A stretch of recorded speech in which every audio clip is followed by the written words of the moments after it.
everyone, and welcome to In Contrast. My name is Alan. And I'm Nisha. And on this podcast, we talk about movies and the books that they're based on. The catch is you watch the movie and I read the book, with a few exceptions, including this month. That's right. Today is one such exception.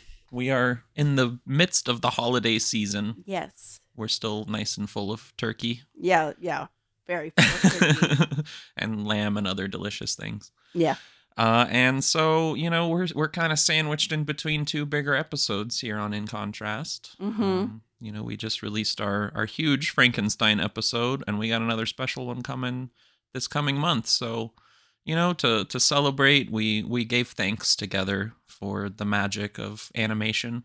Yeah. And we watched and read the nice, lovely children's story, The Polar Express. Yes. The Polar Express, written and illustrated by Chris Van Allsburg, who's also done Jumanji, which is pretty cool. Oh, yeah. I didn't know that. I didn't know that either. This book came out in 1985. It was his sixth book, so he was an old hand at this. It won the Caldecott Medal, and it was a New York Times bestseller. In 2007, it was listed in the teacher's top 100 books for children in the National Education Associated list. And then in 2012, the School Library Journal listed it in the top 100 picture books of all time. Mm-hmm. It's on a lot of children's book lists. Yeah, it's interesting. Was this ever something you read as a kid? No, I think the first time I read it was for this. Okay. Because we don't have a copy or anything like that. Right. And not to spoil our thoughts too much, but they're not very whimsical or exciting in my opinion. I mean, I don't know what tickled the fancies of children in the 80s, but... Yeah, I'm thinking in the 80s it was probably pretty fun. Maybe. I mean, it's not like that was that long ago. But, yeah, that's true. There's plenty of cool stuff from the 80s. Well, I guess this is its 40th anniversary this year, actually. That is true. So that would be 40 years. That's we didn't even realize that. Definitely why we did this. Yeah, totally. I mean, yes. Absolutely why we did this. Congrats to Chris Van Allsburg, who is still with us, by the way. I can't say too much because we are clearly no longer the target audience of this book. Yeah. So if we didn't grow up with it, I can't say I'm surprised that it would not really hit home the same way. Mm-hmm. But we'll get into the details of that. So obviously, if we did things the normal way, you would have had the easiest job in the world this time. You would have had to spend approximately 3.5 minutes on this episode. Well, 5 if you count the research. Right. Okay. Sorry. Yeah. Oh, well, I didn't mean to diminish all of your hard work. My very hard Wikipedia work. Yes. Yeah. So we did it a little different this time. We both read the book. Literally back to back. Back to back in the span of 8 minutes. Yeah. And then we both subjected ourselves to this film. Yeah, and the term subjected yourself to the film is correct. Well, this is the only way, I believe we said this at the end of our last episode, this is the only way that I would agree to this proposition for this episode is if you also joined me for the movie, and I'm glad you did. Yeah, it was an experience, and I'm glad we were there to support each other through it. And after we had read the book, my mom said, "Why don't you do the Grinch?" And I was like, "Wow, we should have done the Grinch." We will do the Grinch. Eventually. I have to agree with your mom in this case. Yeah, we should have done the Grinch. But that's okay. There's always next year. There is always next year. There's plenty of nice Christmas things we can do. Yeah, there's a lot, and some of them are short. And this time we did not do that. So no. So, this film was talked about to be put to screen for quite some time. There were a lot of people involved throughout the process, and it ultimately turned into something completely different from what was originally planned. Oh, really? But certainly unique. Cannot argue that. Yeah. So the film was eventually released in 2004, directed by Robert Zemeckis. Mm-hmm. Fantastic director. Yeah. Has a list of some duds. Yeah. Yeah. Which is Fair. It's okay to have a few duds here and there, but I mean, it certainly happens when you're that prolific. And, I mean, he tries some stuff and it doesn't always work. yeah. Don't know how hard he tried on this one, but continue. I think he tried quite a lot. It just, at some point, the technicality of it starts to lose the magic, I think. Yeah, that's true. That's true. This film also stars Tom Hanks. Yeah. That's as everyone. Basically everyone, yeah. No, it also has a few other people, so there's kind of a mix here. So we should say at this point that this is an animated film. Mm-hmm. But it is done almost entirely through motion capture. So we have, a mix of people playing the motion capture for the characters and having their likeness as the character, sometimes voicing the character, sometimes someone else is voicing the character. There's a lot of kind of mix and match there. Yeah. So we do also have Daryl Sabara, Nona Gay, Jimmy Bennett, Michael Jeter, and Eddie Deason in this film. Alongside Tom Hanks playing, I believe my count is 6 roles. Wow. That's a lot. And did you mention PETA from Hunger Games? He is in this. I'm still a little confused about what exactly his role was. I think he just did the mocap, but then he also has lines, so I don't understand. Yeah. So. He's credited with additional voices for the young boy, the hero boy, as he's referred. Yeah. But Tom Hanks also did a lot of the motion capture for that. Oh. So I am not 100% sure exactly what Josh Hutcherson did for this movie. He's pretty highly billed in the opening credits.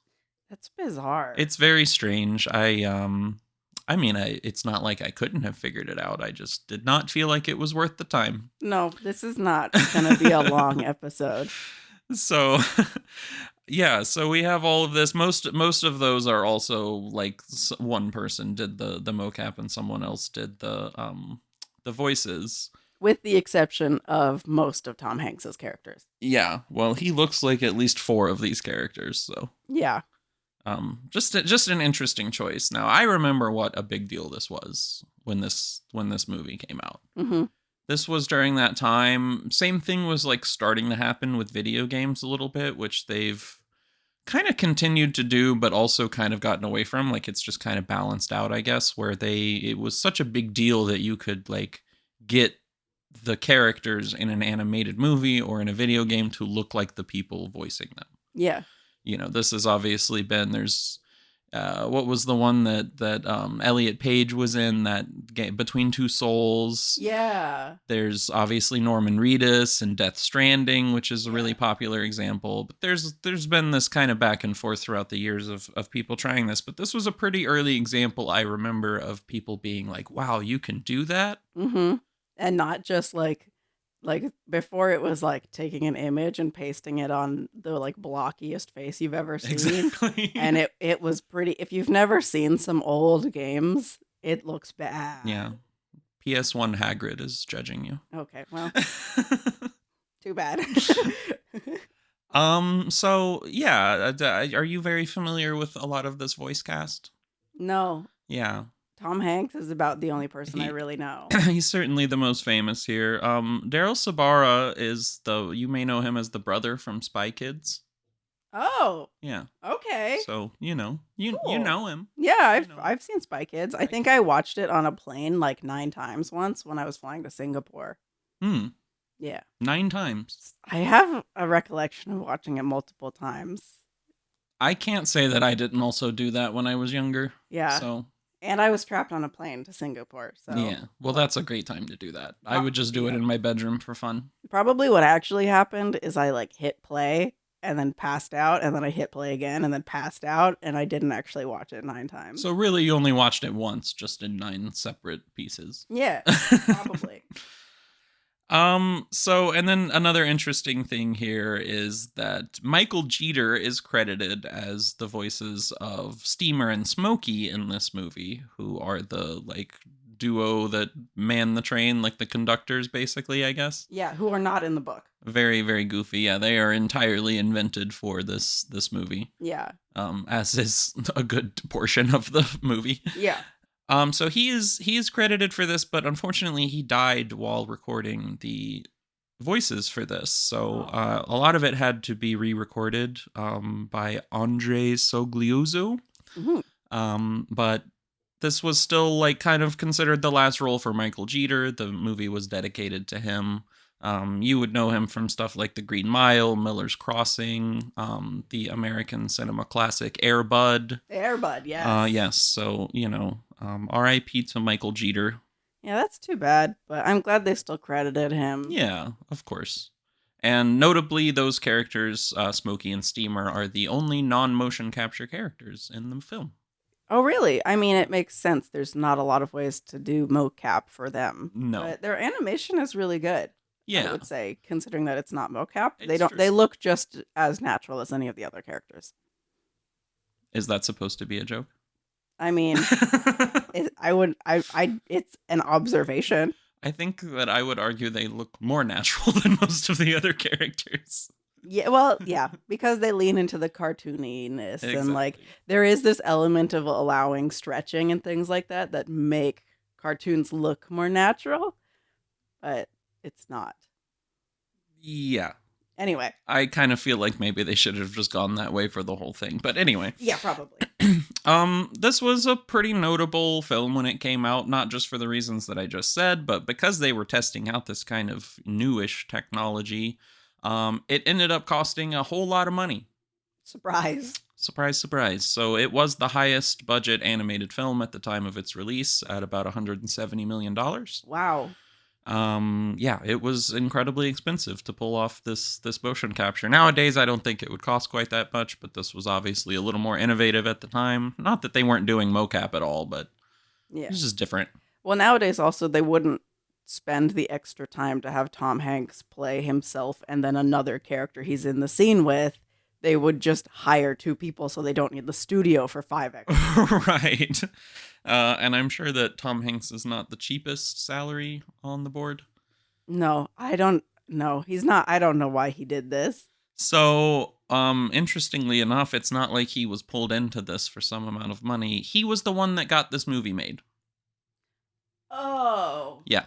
So it was originally optioned by him. I think his kids really liked the book, and he wanted to make as early as the late 90s. He was interested in making this. I'm pretty sure he got the rights to do so in 2001.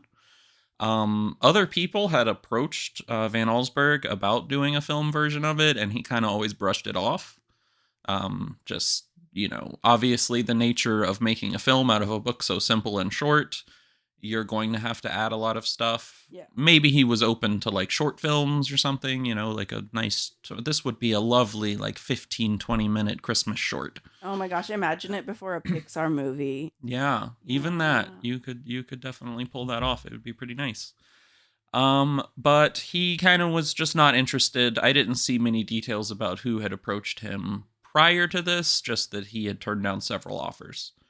But when Tom Hanks came to him, he finally opened up to it.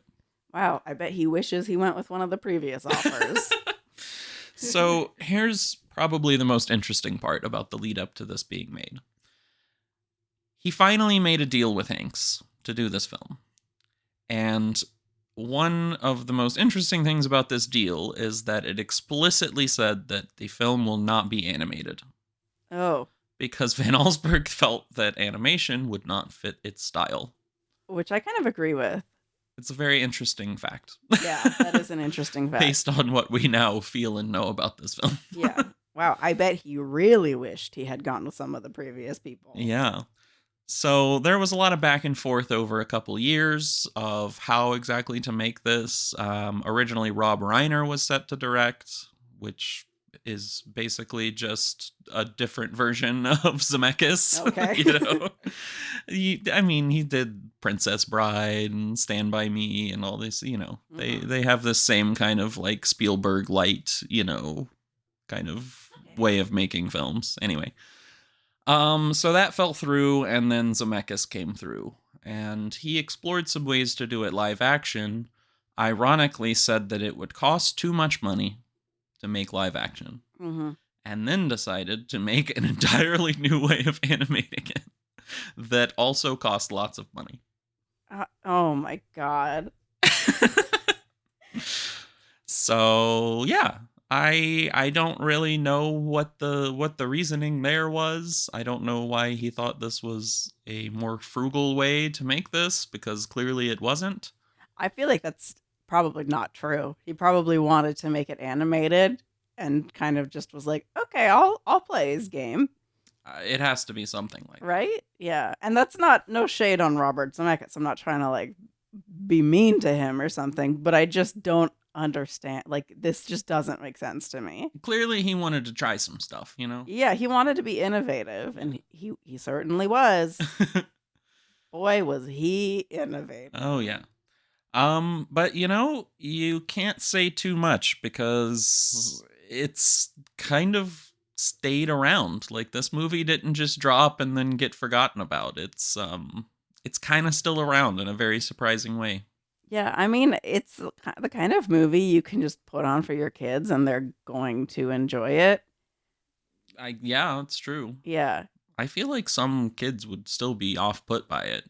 I mean, I remember being a little put off by it. Oh, did you see it when it came out? I certainly did. Yeah. Did you see it in theaters? I did see it in theaters. What was that experience like? Because this movie is there's an attempt to be visually immersive with like roller coaster sequences, right? Mm-hmm.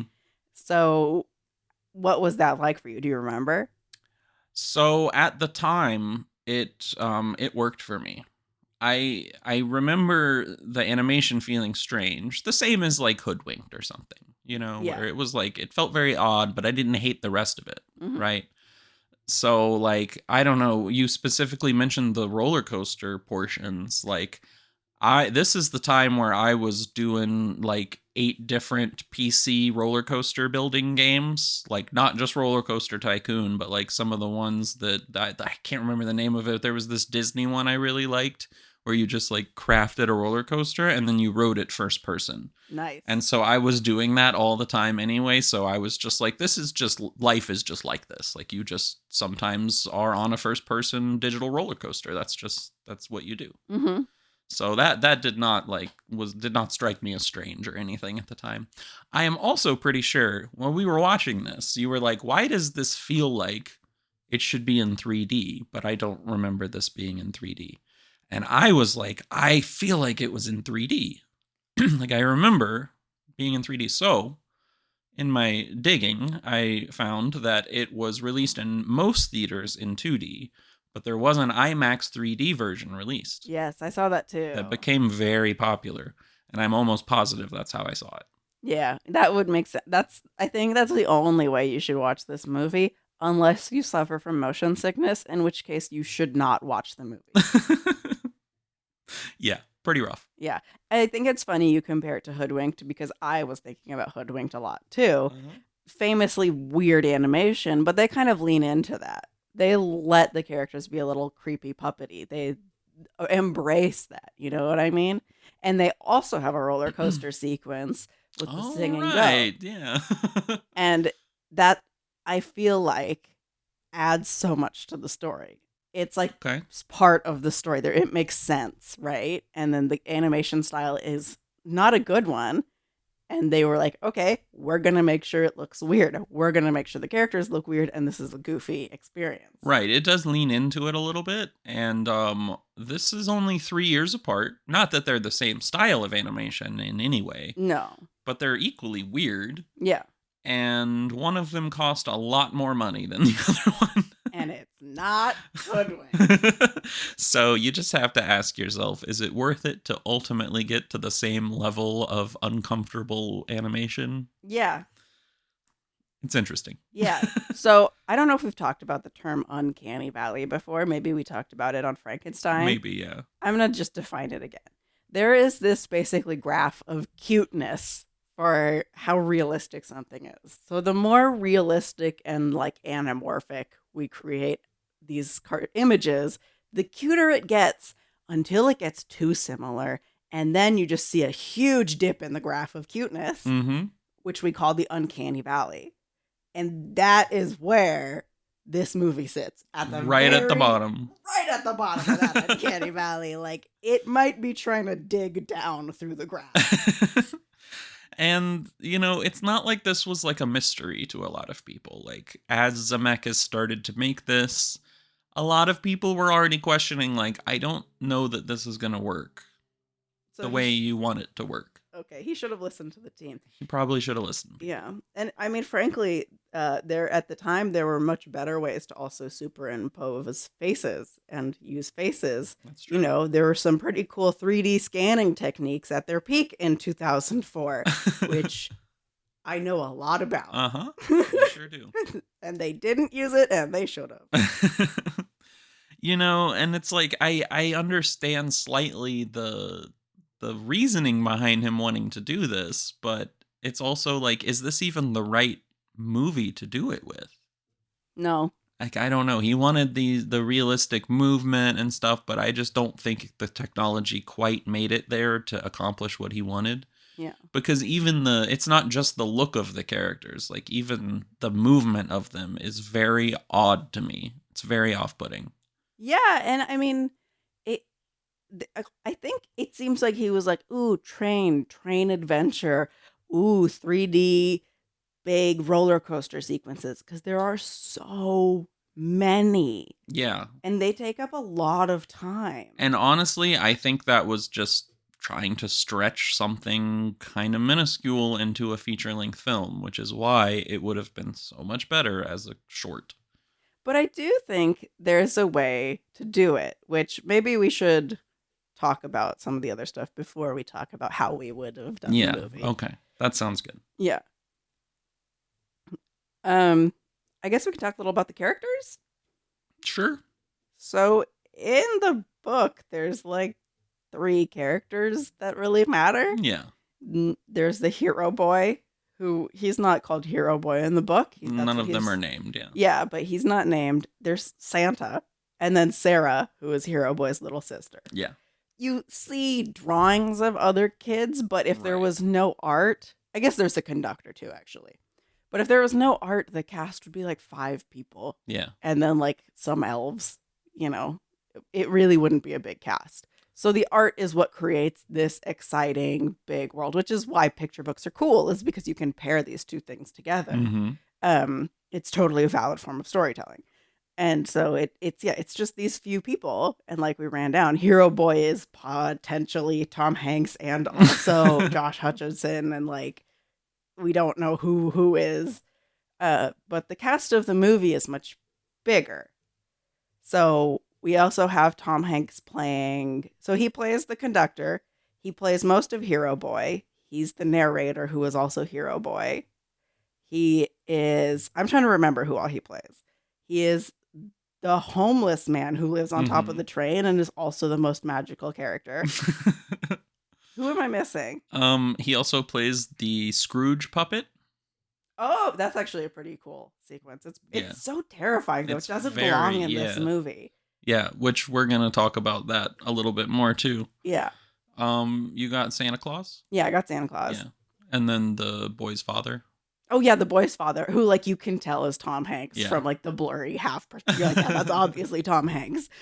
One of the most recognizable actors. Yep, that's Tom Hanks.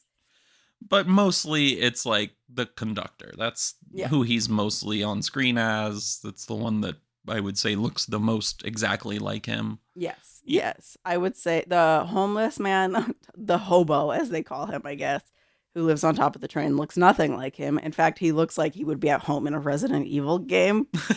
He's pretty weird looking. Yeah, he's very weird looking. And he's kind of like, he reminds me of the, like, what are you buying guy, where he's like not good, but he's not bad. And he's kind of a jerk, but he's kind of not a jerk, you know? Yeah. I think that's the idea, you know, he's supposed to be this very mysterious character that's like, he's friendly and helpful, but he's also keeping a distance, you know, like he's supposed to be like a little scary. Yeah, and he's a little mischievous. Yeah.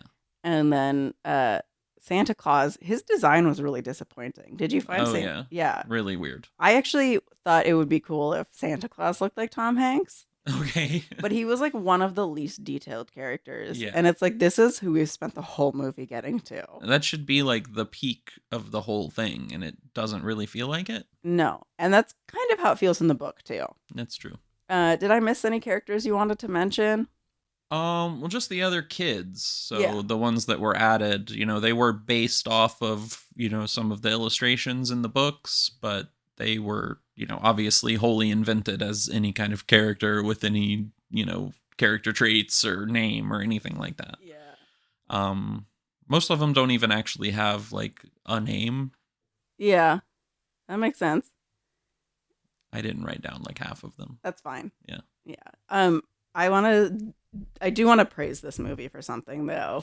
There's the little black girl who's like kind of his companion through the whole thing. She's looks really weird and poorly animated, but her hair, they really tried to get like good hair for her. Yeah. And that is something that even like still we're like still trying to get like accurate black hair and curly hair. And obviously her hair was like tied up, but it made sense. She was sleeping. Her hair would be, in a bonnet or tied up or whatever.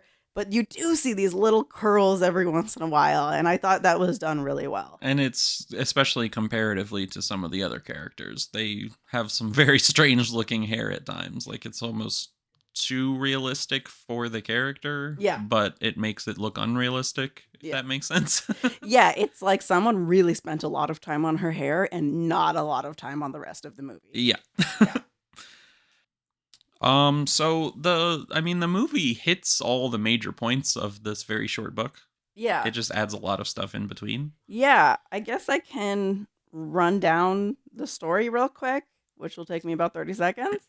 I mean, sure. And then I was going to say, let's just go through the movie since it encompasses everything. Okay, let's go through the movie. That's a better idea. I mean, there's not a whole lot of detail that needs to be gone into. So, I mean, essentially the idea here is that the Polar Express shows up, kind of randomly at the doors of children right before Christmas. Yeah. Right?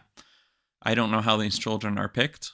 I don't think it goes into any detail about that, but it basically just implies like these are kids that I don't know if they need help believing in Santa or if that's the idea. But so many of them seem to believe. They seem like only the hero boy is the one having like some slight doubt that's implied. Yeah, right? It's so, but even his sister at the beginning is implied as having doubt. I almost wish she was like, oh my God, Santa is coming, because then I would have been like, oh, he's being picked up because of this. It's one of the things that didn't make sense to me so much because it's like he starts out feeling like he very much is into Christmas and a believer. Yeah. And then it's like, oh, all of a sudden he has these doubts. Yes. And it just doesn't, I don't know. It doesn't make sense to me. No, it does not. So anyway, they, the conductor shows up and is kind of mysterious and is very much acting something like a kidnapper, which is off-putting to these children at first. I mean, yeah, he's like, are you getting on the train or not? And it's like, dude, this kid doesn't know who you are. Yeah. He's also being very, very severe about it, Yeah. It's like, it's part whimsical and part like, get on the train. Yeah, which I don't think the book is like that. I feel like the book is a little bit more like, hey, Polar Express, we're going to the North Pole, come along, it'll be an adventure. I mean, this is one of the reasons why having that kind of uncanny valley is just not good for this, because it adds an underlying creepiness to the whole thing. Yeah. Exactly. It makes even those situations feel very scary. Mm-hmm. So, finally the hero kind of changes his mind as the train goes away and he climbs on board. And then they go to the last stop and they rescue another invented character, Billy. Yes, not in the book, yeah. Not in the book. He's just kind of a very shy, quiet boy that I don't know what exactly his deal is. I guess he also does not really believe in Christmas or... Well, I think his family is really poor. Yeah. And so he doesn't get gifts really. And so he's kind of, which is like, if Santa's real, why is he not getting gifts? Why are his Christmases always bad? Okay. But yeah, he doesn't feel the spirit of Christmas, and he like doesn't sit with the kids. He goes to a different car and all of that. There's a whole sequence kind of at this point where they have to, he waits even longer before he decides to get on the train. The other kids kind of encourage him, and eventually he runs and catches up to the train. I believe at this point the emergency brake is broken on the train as they're trying to get him on it. They pull it, and the train stops, yeah. Yeah. Yeah. But it's broken at this point. I think it's just that they can't find it later. It's broken. Oh, okay. So now all the kids are on the train, and they're all, talking with each other, and there's the really annoying kid that is, he's just kind of your stereotypical nerd kid. Who adds nothing. Absolutely nothing. He's there for comic relief and like these quips, but there's very little comedy to be found in his quips. Yeah, he's not funny. Just not at all. And I will say, we're not the target audience of this movie, but when you're making an animated movie for kids, you do have to think about the adults who are going to have to sit through it too. Okay, but like I was the target audience for this. Yeah. I was 11 years old when this movie released. Yeah. Like, yeah, I was in there. Yeah, you were in there. And I did not find him funny when I was 11 years old. That's true. And I still don't find him funny now. That is true. But that's just what I want to point out about this whole movie, is that even if a kid found this whole movie enjoyable, the adult's not, therefore the movie's not going to get watched as much. Mm-hmm. And other parents are going to be like, you don't want to sit through that. Take your kid to something else. That's true. So all the kids are on the train. They're all heading to the North Pole. Yeah. They decide that someone asks for a snack. Yeah. And they do a very elaborate service involving very weirdly animated, what would you call them? Tap dancers? Tap dancing pastry chefs? Tap dancing? Well, no, because they're like waiters, I guess. Servers. But they're, I don't know. But they also No, I have guess chefs. there's pastry chefs in the kitchen. Yeah. But it's bizarre, and the service, in the book, it's one sentence of him being like, and there was a dining car with hot cocoa. Mm-hmm. And they turned it into a whole dance sequence that, once again, sits firmly at the bottom of the uncanny valley. Really weird stuff. Yeah. Really, really weird stuff. Again, this is where this film goes above what its capability is. Mm-hmm. In terms of not only do the characters look weird, but the animation is very strange when there's too much movement happening. Mm-hmm. And their choice to deal with that was to make as many moving pieces as possible on the screen at one time. And then, like, not have them make facial expressions and only their mouths move. Right, exactly. There's whole parts of this that just aren't animated at all. Yeah, are very noticeable. Yeah, it's terrifying. This is a really good movie to study, to learn what not to do. Yeah. Honestly. Yeah. Like, you tried some, but it was not it. This was not it. And a lot of those things could have been fixed by saying, we need to simplify. Mm-hmm. Which is so often the answer. Yeah. But they didn't do that. So, they've gotten their nightmare hot chocolate. Yes. Even though the thing that bugs me the most, and I think you said this while we were watching, it's like, he said he was hungry. Yeah. And you're serving hot chocolate? And that was it. They like flip them around, give them tables, sing and dance, and then they clean up everything as they leave. So they had like a minute to drink hot chocolate. While they were watching whatever this elaborate performance is. Yeah. Just very strange stuff. It was bizarre. I guess you could call it whimsical. Or uncanny. The conductor starts taking tickets from the children. And I want to say, I'll let you know when we are back in the book. Right. We are not in the book All anymore. of this is just... Yeah. He does some very elaborate punching on the tickets. Yeah. He's starting to spell some words. Yeah, they're letters. So our hero boy gets a B. Some people get L-E. And they're like, what does this mean? But his little friend, who I don't recall if she has a name. I don't think she does. And I don't think so really either. Don't want to refer to her as the little black girl. We'll call her the girl in the pink dress. The girl in the pink dress seems to have lost her ticket. Yeah. And so there is an implication that she is now being thrown off the train. Which is because like, she does. what the heck? Why is she going to be thrown off the train? Which is obviously Know-It-All's fault. Yeah. But it's just like, this is a Christmas movie. This isn't Home Alone, which again, he's not going to get thrown off of anything. So Know-It-All gave the speculation. Yeah. But the idea of the conductor still being very upset and saying, you will have to come with me now. It's not like he was like helping the situation out at all, No, the conductor's really bad at being a conductor on a train full of children. I don't understand why they gave him this like very serious edge at times. No, the movie makes no sense. It just like I don't get it. No, he's not. Well, I think the idea is that they're like running late or whatever, but it's just like so frustrating. It's the same 10 minutes for the whole movie. It is. It is. It is. They pick them up at 11:50 p.m. or whatever, and then time does not move, and then they need to be there at midnight, and then once everything is ready, it's midnight. Yeah. Yeah, that's literally how it works. Which I get is supposed to be the joke of the whole thing, but it's when you shape your entire character in a whimsical Christmas movie around being stressed out about time that doesn't matter, it's kind of a strange choice. Yeah. Yeah. And this was another one of those unnecessary animation sequences where like her ticket flies away. Mm-hmm. And then like we watch it floating for like 5 minutes and then it gets like picked up and eaten by a bird and like spat out. And then it's like it's a journey that takes 5 minutes for it to get back to the train. Just to come back to the same spot. Yeah. It's kind of fun in a way, but not, it does, I don't know. Just none of it looks good. It doesn't look good. It doesn't serve the story. It is just gratuitous to show off what animation they could do.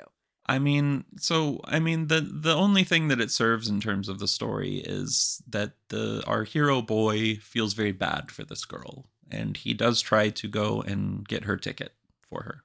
Yes, this is what we call the inciting incident. And that's true. Along this, he kind of runs to the back of the train and then ends up on top of the train. And this is where he meets the hobo. Yep. And don't really remember what even happens during that conversation.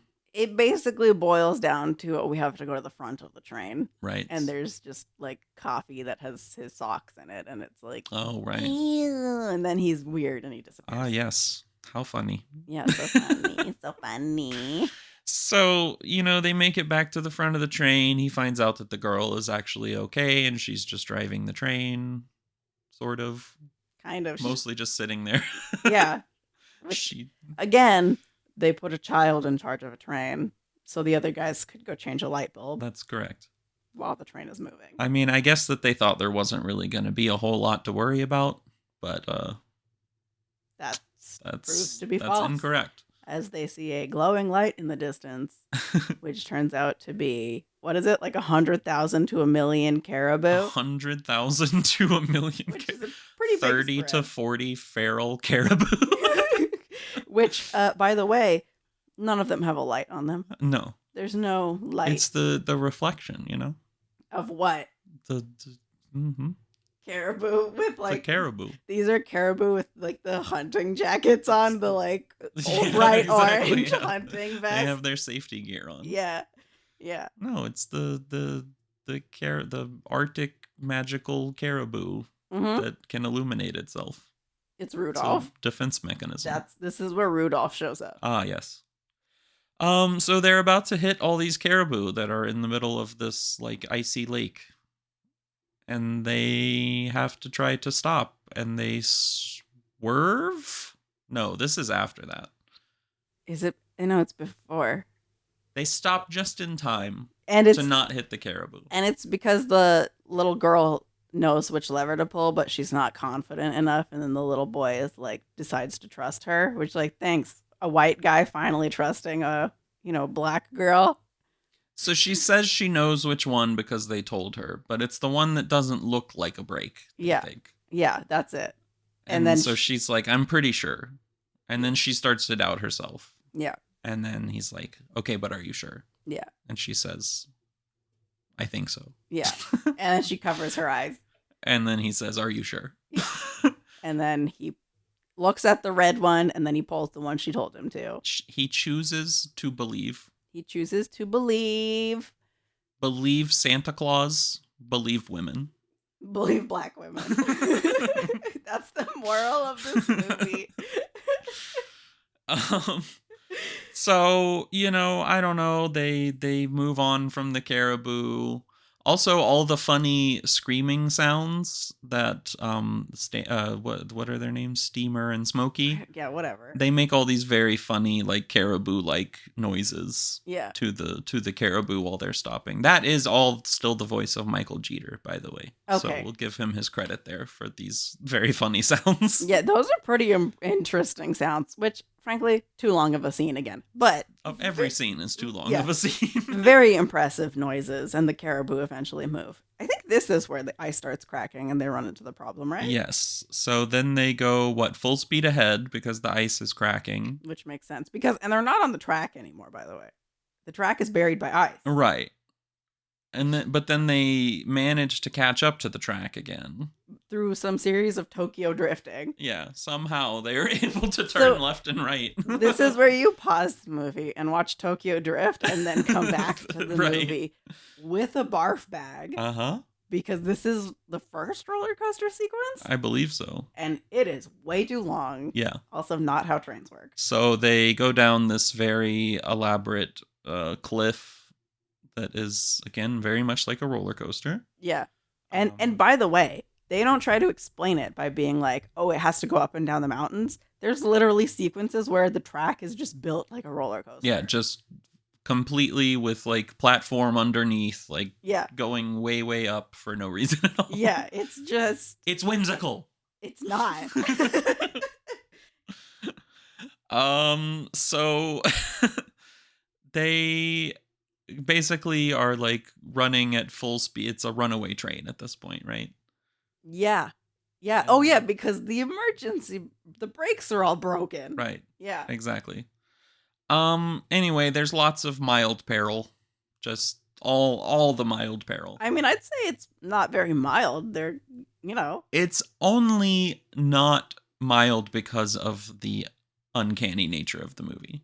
And the subtle darkness that surrounds it. Yeah, that's true. If you actually look at the events, it's mild peril for a kid's movie. Okay, that's true. No one's actually in any real danger here. It just feels like it is. Yeah. And then they make it to the North Pole. Which, now we catch up to the book. Yep. For about 5 seconds. There is, in fact, no peril to be found during this journey in the book. Yeah, no, when I tell you that it was like they had a line of hot cocoa, and then they're at the North Pole, that's basically what happens. Yeah, I mean, there's a couple lines about, they go past a lake, and there's some ice, and there's some nice trees and a forest. And, well, I guess this is also where we get, like, one of the first blatant homages to the book, where they describe the North Pole looking like a cruise ship on the water. Right. And that is in the book. Yeah. And then they arrive at the North Pole. But yeah, we finally caught up to the book, and now we're going to depart from the book again. I will let you know when we're back. So they get there, and it's revealed that someone is going to get the first gift of Christmas from Santa directly. Yay! We see all the elves gathered in the town square of the North Pole around a ginormous Christmas tree. Yeah. Santa's sleigh is getting loaded up. There's a gigantic bag. Yeah. But before all that, they have to line up to go, and they see Billy still on the train. Right. Yeah. And we get our next bizarre sequence. I didn't remember why they went back on the train. Yeah, it's because before they go to the town square and all of that stuff, right? They line up. In Bears, line up. Someone's gonna get the first gift. Oh, what about Billy? Oh, he doesn't have to meet Santa if he doesn't want to. And then the conductor walks away. You're not even going to be like, hey, kid, come on, it'll be fun. Yeah, Santa's going to be there. Why are you? Yeah, just what's wrong? There's no effort to make any of these kids believe or care. There's literally no effort. In fact, it's almost the opposite. Yeah. Anyway, they accidentally disconnect the last car of the train, and this horribly unsafe, track. They just go who the heck knows where. End up in another place, riding conveyor belts. Billy finds They're his in gift. Santa's workshop. They're in Santa's workshop. They end up in Santa's bag, which is massive. Yeah. And Billy has found what I guess is his first gift ever. Apparently. Yeah. And then they arrive at the square. Yeah. He, thinks about opening it, decides not to. Yeah. But he's carrying it around with him because he doesn't want to let it go. Yeah. And they get back to the town square. Yes. And the cult of the Christmas tree is in full swing at this point. It is so culty. We have lots of elves, like a very uncomfortable amount of elves. Yeah, so if you play video games, you'll remember when Hitman 3 came out, there was a huge talk about how many people they could fit on the screen without losing frames. Mm-hmm. When this came out, there was a talk about how many elves they could fit on the screen to hide the elves they didn't animate. But unfortunately, it wasn't enough, and we can see the elves that they didn't animate and are, basically just doing the T-pose and sliding across the screen. Yep. It's really good stuff. Yeah. It's pretty bad. $170 million movie. Let's go. It's right there. He's not T-posing. I'm being dramatic, but it is an elf just slide. It's right there. It's just delete the elf. Really? You can't fix that? Like, make it invisible. Like, something, anything. It's fixable. It's absolutely It feels like laziness. It is lazy. It doesn't feel like a limitation of technology. It feels like laziness. It feels like a crew that was like, we have way too much stuff to do, and they were just cramming and doing as much as they could. Yeah. And even though they had a huge budget, they were probably going over budget. So they were like, send it out to theaters, and they were like, but the elf's not animated. So there's like 1 million elves standing around this Christmas tree. They're all yelling and shouting, again, very culty. Yeah. They're kind of moving in unison at times, which is very strange. And they have like 5 faces to pick from for the elves. Many of them look the same. Yeah, weird, like creepy white men. They're all like New York Italian mafia members for some reason. Yeah. Like, I don't know where that comes from. It's super weird. Yeah, that's one of the most baffling parts about this whole film to me is the elves, honestly. Yeah. They're so uncomfortable. They're so weird. That's like, I think that's where they dug into the bottom of the uncanny valley and like they found a way to make it worse. However, there is a 6th face that you're forgetting in the elves, which is that of Steven Tyler of Aerosmith. Oh, right. Yeah. Who has a very short and very strange little like performance. What do you even call that? Like a 5-second cameo? Yeah. Which they shouldn't have bothered with because like it's just not worth it. It's already in the midst of one of the most uncomfortable parts of the movie for me. Yeah. And then that hits, and it's like the uncanniness and the cringe, they just collide into this like super explosion that caused my body to actually tense to its maximum degree. Yeah, that's why I got a massage after we watched this. Just really, really awful stuff. Yeah, so they're celebrating and doing all this stuff, and then like Santa comes out, and the reindeer are coming out, and like the hero boy realizes he can't hear the bells on the caribou or whatever. Also, no Rudolph. Come on, guys. Like, this is a kid's movie. This is not a movie about Rudolph, okay? I know, but it's just like, it's a kid's movie. Put Rudolph in it. You've bothered with all these elves. Put Rudolph. Better yet, just don't watch this movie and watch Rudolph instead. That's it. Yeah, okay. So just watch Rudolph instead. And like, the kid is like, I can't see Santa. I can't. And he's like all upset. And he's like, people all around him. He's panicking. He can't see. What's going on? And then he's surrounded by 1 million elves that look the same. Yeah, I'd be fucking panicking too. Yeah. And then finally he's like, I believe. And I don't know what the message of this movie is. That Santa's real? Just to believe. Just believe. Just believe. Just believe. Just generally believe. Period. Believe in magic. Believe. Believe in Christmas. The Christmas spirit. Anyway. So, our hero boy gets the first gift. Yes. From Santa. And we're back at the book. And he asks him what he wants. Mm-hmm. and he just wants a bell from the sleigh, which is, I would actually say, a more effective presentation in the movie than in the book. Because in the book, the drawing is Santa and our boy, and like this big picture of him holding up something, and like you have to like squint to see that he's holding a tiny silver bell. Mm-hmm. But in the movie, they do, I think, a better job. The bell's a little bit heftier, and you can. It is, and he keeps ringing it. Like you can hear it. And stuff, so that's actually more effective than the book, in that one scene. But yeah, our hero boy he just wants a bell, and you can hear it, and it makes the most beautiful noise. And then he puts it in his pocket. But oh my God, there's a hole in his pocket. Yeah, they really let you know that there's a hole in his pocket. We have seen the hole in his pocket about 18 times up to this point. Yeah, and he keeps sticking his fingers through it. Wiggling them around. Yeah, and it's like, my dude, you've known for a long time that you have a hole in your pocket. Santa literally says, put that somewhere very safe. And then he drops it in the pocket. It right in the pocket that he is known had a hole in it. Yeah, which in the book, he doesn't know he has a hole in his pocket. And that makes sense. Right, that makes a lot more sense. Yeah. What was the point of drawing so much attention to that? I think they should have just had it rip at the beginning with the marbles fall. That makes sense. Yeah. Because it's also like, oh, round things falling out of the pocket. Makes perfect sense. And then you're rewarded for remembering that at the end. That's true. But yeah, so obviously he forgets it, and then they all get back on the train. And all the kids... Did I miss something? No. That's right. Okay. And no, then, there's a bell, there's not a bell. Yeah, he gets on the train and he's like, oh, I don't have the bell. He's so sad they can't get off. He gets home, which is exactly how the book works too. And the conductor literally says, do you trust me to get you home? And I'm like, you were like, no. You literally said that during the movie. You're like, after the trip there? No. Yeah, exactly. It's just like, this was one of the worst trips I've ever seen. What do you mean? This is like such a bad line, but maybe it's tongue in cheek. Anyway, I don't know. They all get home. Billy gets his gift. He's really excited.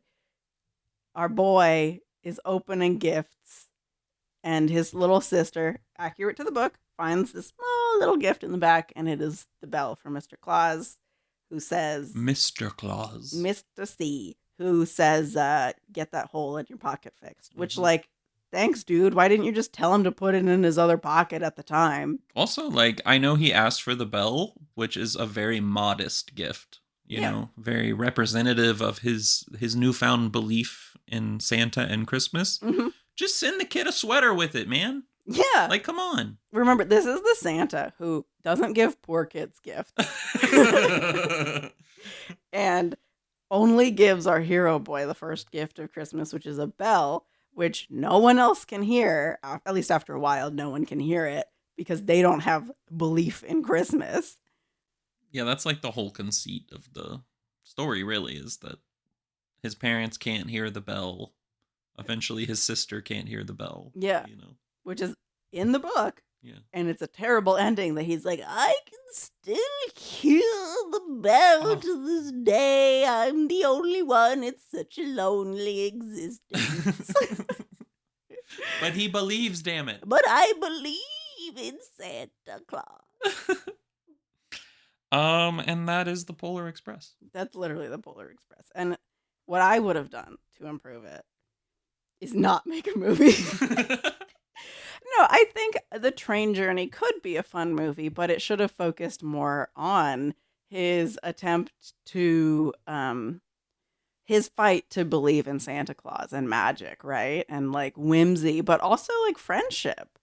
And, I think maybe finding Billy could have been like we have to find a way to inspire Billy, but instead it's just these like random sequence of events which are not tied to the movie and don't serve any larger story. They literally just added stuff to make it longer. Yeah. And it's exceptionally disappointing. Also, I think a live action would have been better for this. Here's how I feel about this. You could have made a live action and it would have been a better movie. Yeah. But it would have been a more forgettable movie. Yeah. It would have been like you can picture the exact movie in your mind. It's like, yeah, there's CGI that looks better than whatever this is, but it's also just like so middle of the road, And that this movie was never going to be anything more than that as a live action. But it's riding on the back of a massively successful book.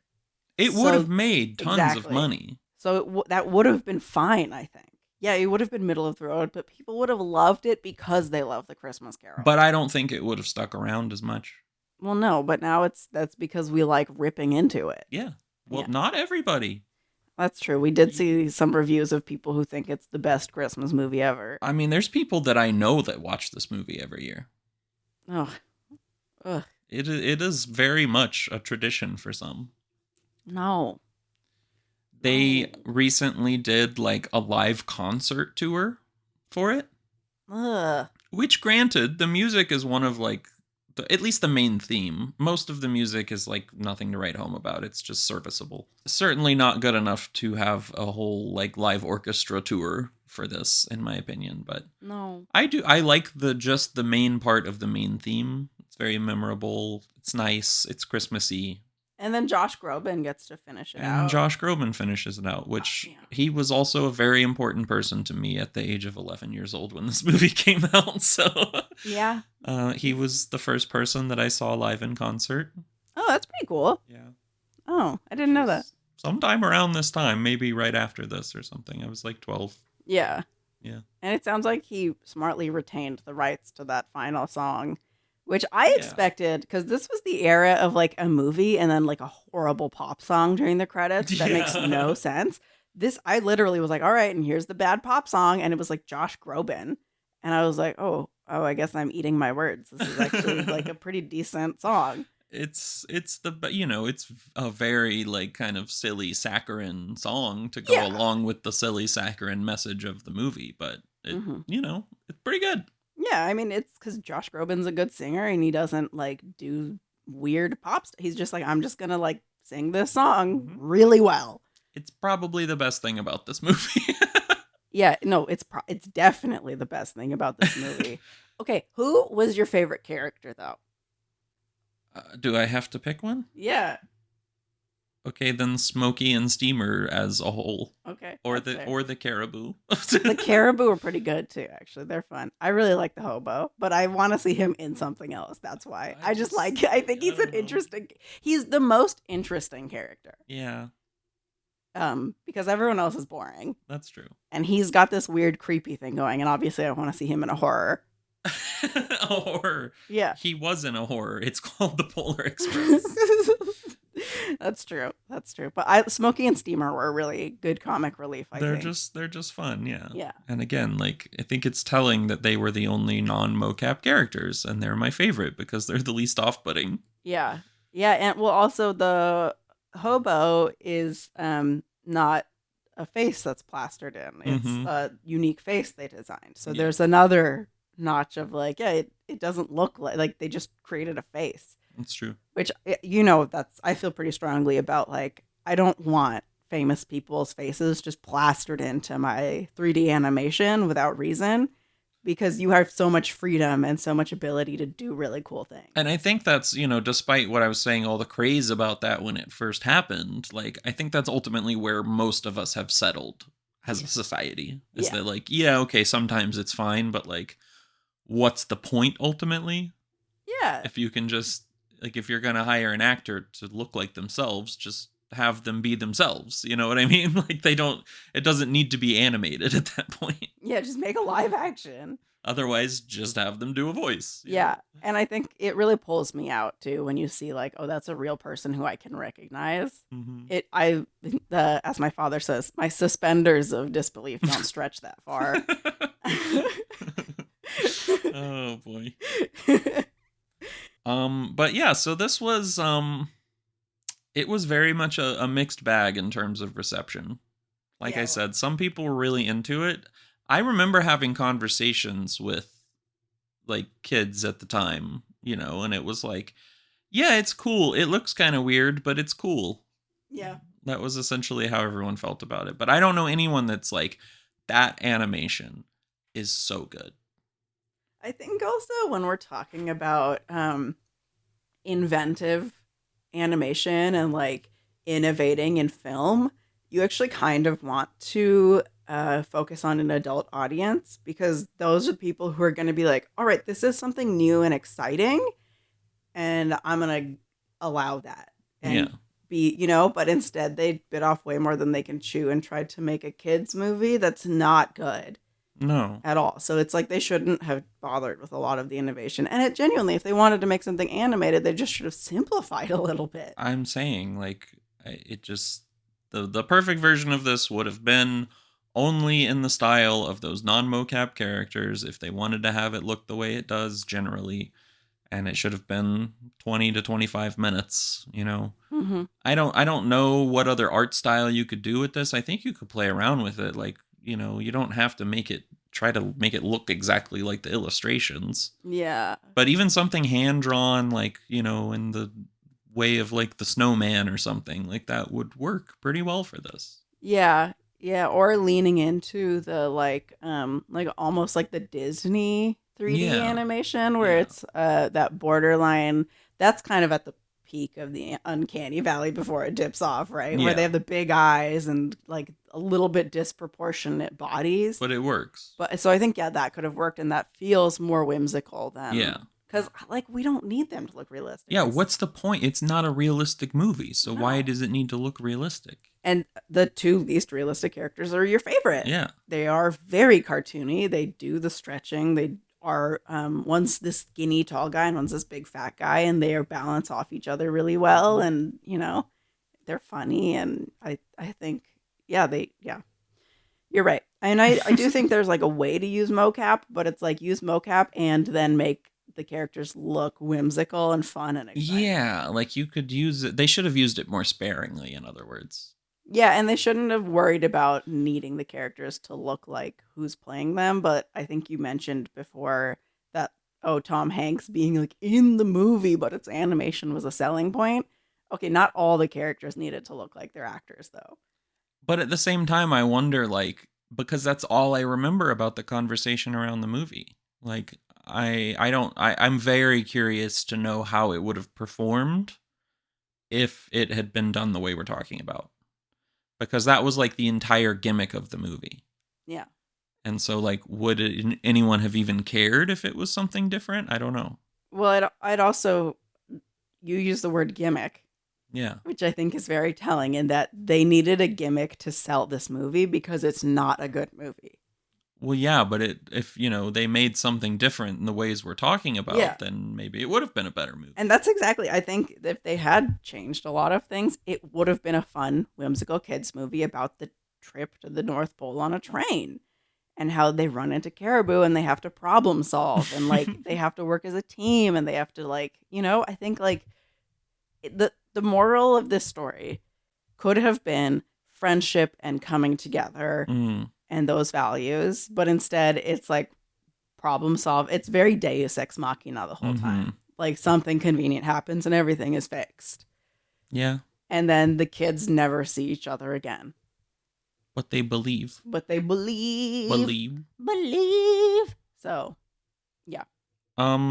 This kind of was like during a string of Robert Zemeckis making really questionable movies. Oh, what else was made around this time? So, a couple of years after this, he made that weird Beowulf, like half animated, half live action thing. Oh. You don't remember, with like Angelina Jolie, where she was also like he took this technology to the next step, basically. Okay, interesting. You don't recall this at all? No. Yeah, it was really odd, really bad. Yeah, that's weird. And then I think in like 2009, he made that Christmas Carol version with Jim Carrey. Oh, I remember that. Yeah.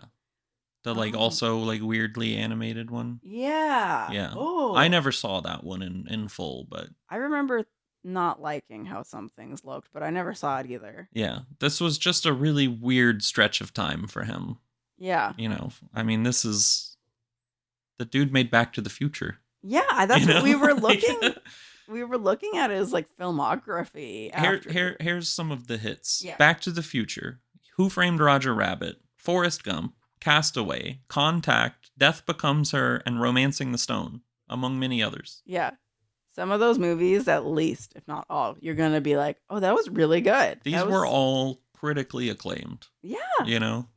I mean, Who Framed Roger Rabbit is like huge. Yeah.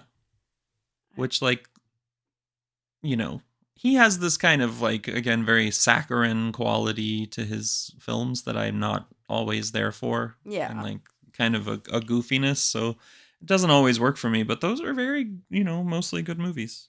And I mean, the thing is, you can also have this like sickly sweet movie, but it's coherent and makes sense. Yeah. And like tells the story, as opposed to being piecemeal with things that don't relate to anything and don't like, this is a kid's movie. We don't care if there's a huge moral in it. That is true. You know, like, lead us to something.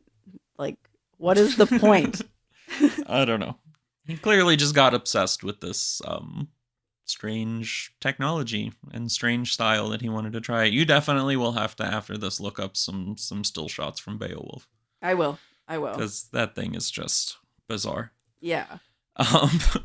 So going back to the music, the rest of the soundtrack was composed by Alan Silvestri. You know, very, very famous composer. Yeah. Also a local to our area. Oh, is he? Not mistaken. Well, his winery is down there in Carmel. Okay, so he's local enough. Yeah. Actually, I do know the winery. Yeah.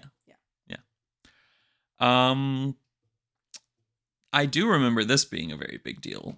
So again, Josh Groban, very important to me at this time. Mm-hmm. So the song "Believe" at the end credits was nominated for Best Original Song at the Oscars that year. Okay.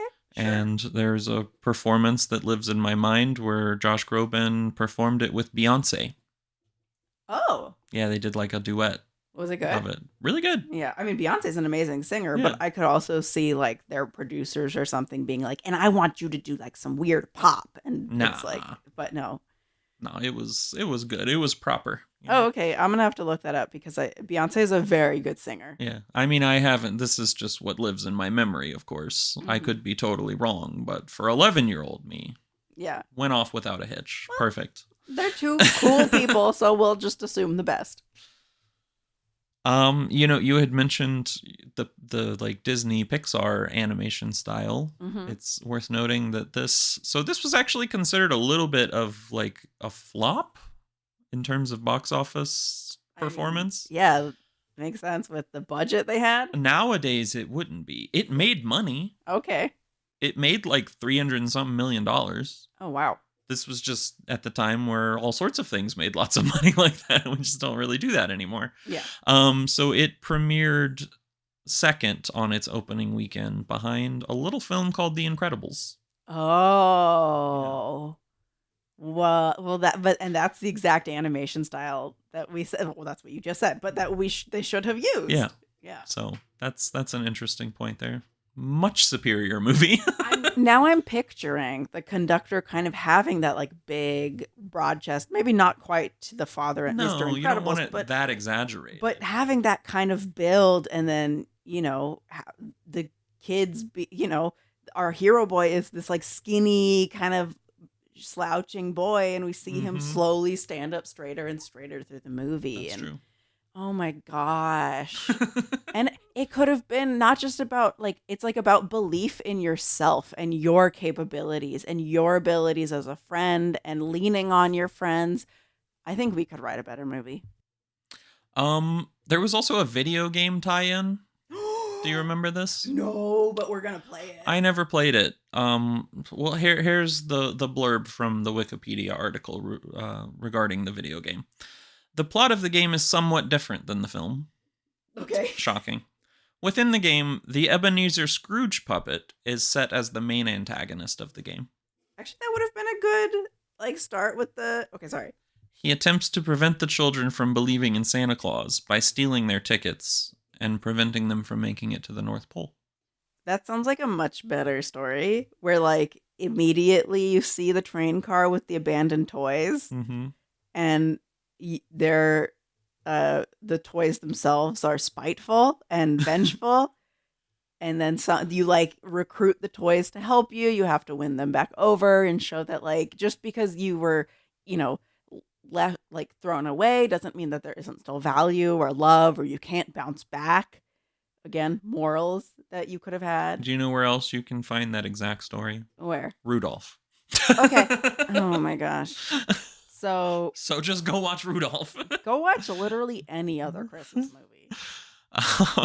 Yeah, I don't think I ever had the pleasure of playing this game, but this was also in that prime time of like PS2 games and like Nintendo DS games that were like, yeah, they're branded for this movie, but they have literally nothing to do with it. That's when they had more creative freedom too, or they'd be like, we're just gonna piggyback off of it and make something either worse or better. I think it was normally just like games that were like in development that weren't going anywhere, and so they just slap a brand on it and then release it. Yeah. I would love to if you could try to find this game somewhere. Oh, sure. And we'll see if we can maybe play a little bit and do something. That sounds like it'd be really fun. But like I said, it's kind of been a really interesting like mixed bag of reviews. Like I said, like for a lot of people this is an infamous movie. I think we would fall into that camp. Yeah. For others it's a cherished tradition. It's just really odd, and it was basically like that straight out of the gate when it released. Very, very divisive. Some called it an instant Christmas classic. Oh, God. Others referred to the characters as lifeless zombies. Yeah. Our boy Roger Ebert. Oh, yes. What do we think? Welcome to Roger Ebert Corner. It's a segment on our show. He did not like it, and maybe he appreciated the technical innovation, but he definitely thinks they bit off more than they can chew, and that something was horrifying about it. You're close. Okay. You're close. Tell us what he Except he loved it. What? He loved it. Oh, no. 4 out of 4 stars. No. From our boy Raj. What did he say? He said, so the thing about him is that I think that he is two parts of him that don't necessarily always mix together, but this is like the perfect culmination for him. There are 2 wolves inside of him. There are 2 wolves. One of those wolves is very sappy, and he likes his saccharine sweet stuff. Okay. He's kind of a sucker for it sometimes. Okay. The other person is like certified freak Roger Ebert. So he has like a wolf that's like Disney with like big eyes and like is skipping around, and then the other it's like some wolf in like BDSM gear. Yeah. So he doesn't like it for like the reasons that most people would, but the last thing you said is what hits it. So he admitted wholeheartedly that it has a very creepy nature in general. But that to him, it created like its own world. He compared it to things like Wizard of Oz. Nope. And I believe you might have said this while we were watching the movie Willy Wonka. Yeah, I probably said Willy Wonka is better, though. Well, it is way better. No, these are like 2 very classic films. But I also get what he's saying. Like, there is an underlying darkness to Willy Wonka. Yeah. You know? Yeah. It has that same, like, the same level of peril, like weird stuff happening with these kids. It's like, it ultimately kind of tries to hit the same point at the end, but it's done much better. Yeah. But what I think he likes about it is that it does not make a child feel too complacent, is how he put it. Yeah, I do like the active nature of the hero boy. The active nature is also what gets him into a lot of trouble. Like if he had just left her ticket on her seat, it would have been fine.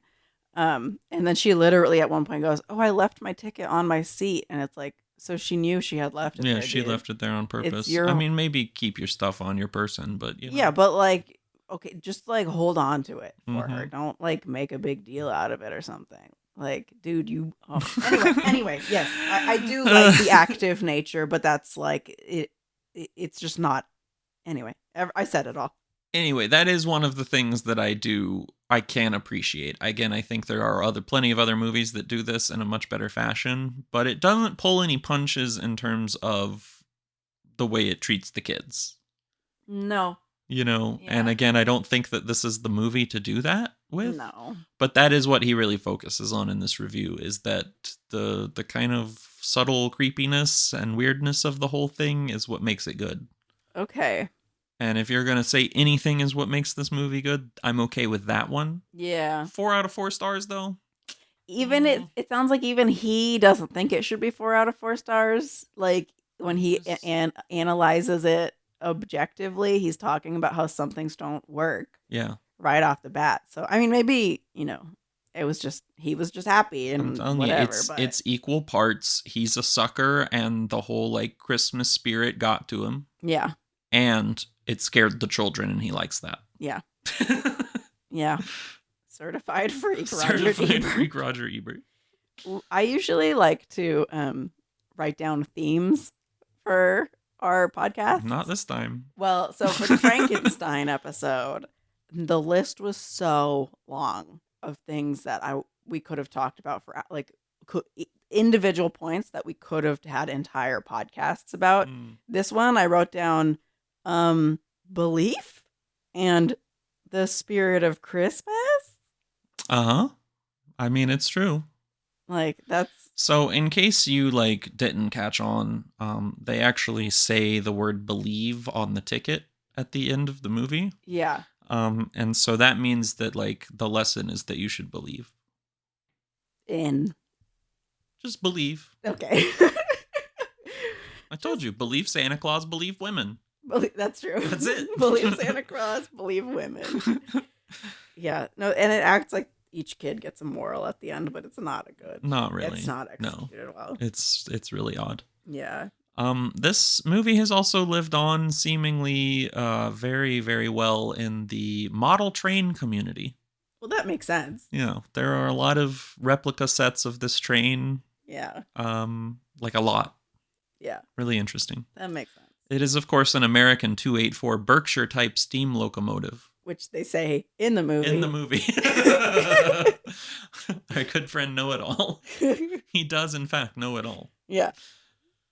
And you definitely just remembered that and weren't reading your notes when you said that. Yeah. What are you talking about? Yeah. It's a classic 284 Berkshire. Which was, so that's actually, I think purposefully, they had one of those locomotives at the university that Chris Van Allsburg went to. Yes. And he based the art off of that. It was modeled after it, yeah. Which is, I think, a nice touch that the train they modeled is the same train. It kind of is. Yeah. Yeah. So, you know. And they mention it, which I think is, again, cool. It's a annoying character who doesn't need to be in the movie, but it is an homage to Chris Van Allsburg. And actually, that's an instance where they're growing the lore and growing the world in a way that he hadn't. And that's cool. Mm-hmm. And it happens like once. So, you know, you got a train lover in your life. The Polar Express. It's for them. Yeah, but you can stop after that scene. Just get the model trains instead. Just get them. Get the model trains. Okay. So that's all I have for this lovely film. What do we think? I mean, I wanted to also just touch on real quick about the book. The art style is it's like semi-realistic. The characters are proportioned normally, which is part of why I think maybe they didn't lean into that cartoony style.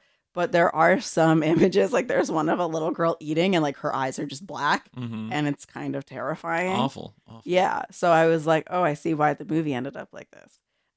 So I think the art is, honestly, I think it leaves something to be desired. Like I said with the bell scene, it's this tiny little thing that you can barely see in Santa's hand, and I was disappointed by that as well. So I know we ragged on the movie a lot, but I do think we have to point out that the book itself also in the art has some shortcomings. I didn't think the story was particularly interesting. I think it should have been written in verse, honestly. I think that would be more interesting. I really wanted to read it in verse and like have some kind of rhyme scheme and rhythm, but it just didn't have that. Yeah. And it's such a short book that so that's what makes children's books exceptionally hard to write. Is that it's very hard to get the voice and tone correct. Yeah. But I really think this should have been in verse and rhyming, or at least had some kind of iambic pentameter or something, because then it would have had this lovely little lilt to it the whole way, and it didn't have that either. Yeah. So artistically, both the movie and the book kind of fell flat. But that means that the film is actually very accurate to the book. In artistically? And artistically. Yeah, actually. Because really, the characters are equally off-putting looking to me. Sometimes, yeah. Yeah, I don't mind the story. It's fine. Yeah. I agree that it's not like the most interesting written story. Yeah. But like the actual story is fine. Exactly. But the illustrations, yeah, they didn't do it so much for me. Some of the ones of the train, like traveling and stuff, are pretty good. But yeah, the train, like the cover is really nice. I like that a lot. I'd love to do a puzzle of that. Actually, no, that would be a horrific puzzle because all the pieces would be the same color. Yeah. But maybe like a puzzle inspired by that with a little bit more color. But it's a beautiful cover. I like that a lot. So you can kind of see also where his heart was. It was in the train. He loves trains. Moral of the story: Chris Van Allsburg loves trains. He loves trains. So that's all I have to say. Yeah. Is the book better than the movie? Yes? Because it's shorter. I mean, it's shorter. It doesn't have the weird sequences. It doesn't add a bunch of fluff that doesn't connect to the story. It's a fine story. Okay, but counterpoint. It does not have Believe by Josh Groban. But you could play Believe by Josh Groban and read the book in the time it takes to listen to the song. I think we've nailed it. Yeah. That is exactly what we have to do. So the book is better than the movie. Listen to Believe by Josh Groban while you read the book. Yeah. Yeah. Or just don't. Or do something else. Just don't do any of it. Just go watch Rudolph instead. Go watch Rudolph. And build model trains.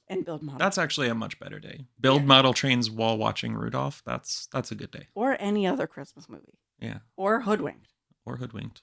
Also a good movie. Well.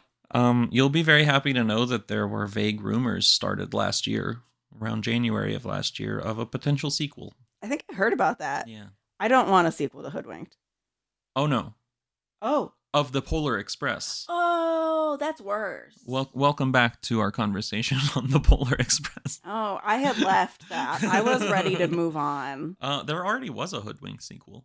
Oh, that's why. That's right. It just was not good at all. I haven't seen it, and I don't want to see it. I'm just going to stick with the original Hoodwink, which I love, by the way. Yeah. I love that movie. But here, 20 years later, there is vague rumor of a sequel to the Polar Express. Don't do a sequel, just do a remake and like... Or just like don't do it, just make a new movie. Yeah, exactly like that. Like don't just... Like what even would you do with this at this point? I don't know. Okay, well, I think that about sums up our thoughts. Yep. But before we sign off, Alan, it's time for a game. This is going to be a really good time for this because, God, this movie infuriated me. Yeah. Did I not pick a quiz for this one? I guess I didn't.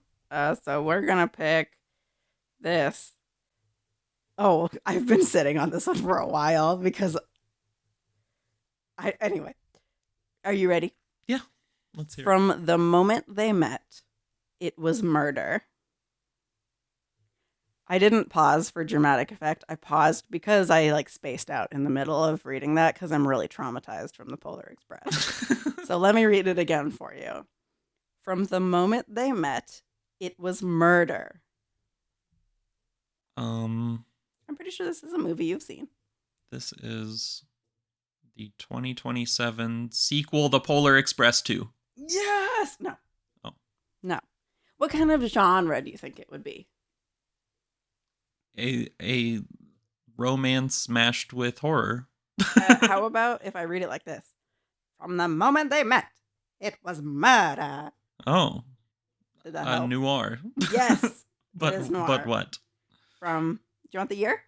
Sure. 1944. You know this movie. Is this Murder My Sweet? No. Do you want the cast? Yes.